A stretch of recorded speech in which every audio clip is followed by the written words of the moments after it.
Hello guys, so I'm still quarantined at home. I'm bored. I have some apples that I specifically got to make a dessert with.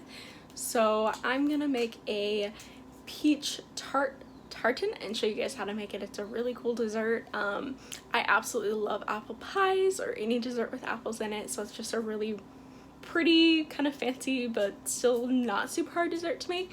So let's get started. So I already measured out my ingredients. So I have 1.5 cups flour plus 2 tablespoons, half a teaspoon of salt, half a teaspoon of sugar, and then I have 4 tablespoons ice cold water. I measured out into this little bowl, and then I actually put it in the freezer just to make sure it is seriously ice cold. And then I'm gonna do coconut just because I really like the flavor. So I have half a cup of coconut oil, room temperature, but definitely not melted. You do not want it to be liquidy at all. And then I'm gonna use this just to mix my coconut oil in with my flour mixture before adding in my water.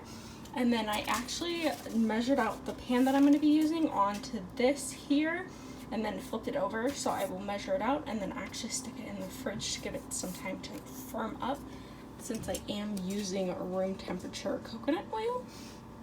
And then for the filling part, I have 6 apples, half a cup of sugar, and then 4 tablespoons of butter, and then I'm gonna make kind of a caramel and then put the apples.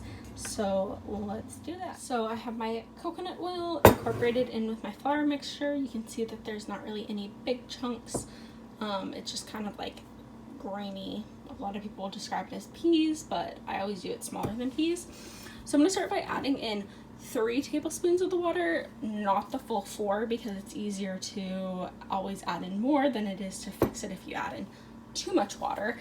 So I'm gonna go ahead and do that and just kind of form a dough, and I'll show you what I do after that. Alright, so I got my pie dough in the fridge to firm up, and then I'm peeling my apples and then just cutting them into quarters after I core them, and then I'm melting my butter at the same time because I like to just have it all kind of fluid, kind of all match up when I need it. So I'm melting the butter on just a low temperature while I finish my apples, and then I'll show you guys how I make the sugar butter mix. Okay guys, so my butter's melted, but it's not bubbly yet, so I'm gonna go ahead and add in my sugar. I'm just gonna make an even layer on top, and then I'm gonna add a 4th teaspoon of cinnamon, and then I just have all my apples here ready to go. And then I am preheating my oven to 350 while I do this. Alright, so my butter sugar mixture is all melted now and bubbling. So I am going to go ahead and add in my apples. Now I am going to put them round side down, core side up, and just arrange them. And I'll show you guys once I have that finished. So I have all my apples nice and arranged. Now I'm going to wait just for the sugar mixture to really start bubbling again before I add my pie crust on top, which is still in the fridge. Alright, so my apples and my sugar mixture are all nice and ready. So I'm going to go ahead and add the pie crust on top. Alright, so I'm going to go ahead and pop this in the oven for about 30 to 35 minutes now. And this is just straight out of the fridge because the heat will thaw just the way you're supposed to do it. I don't know why, but yeah, let's pop it in the oven. So I just pulled this out of the oven, and I'm just gonna let it cool for a few minutes, and then I'm gonna pop a plate and flip it over. Ooh, I'm so excited. It smells so amazing. Alright, so here's the finished product. Now you might have a couple apples that will stick in the bottom of the pan. That's fine. Just pop them back into place.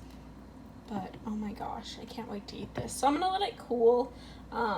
And then we will cut into it and dig in. Oh, it looks so amazing. Alright, you guys, so I'm gonna go ahead and enjoy this. It tastes absolutely amazing. It kind of tastes like, I don't know, like an apple pie with caramel in it, I guess. Phenomenal. It's so good. So I will leave the ingredients down below, as well as just a brief overview of the instructions.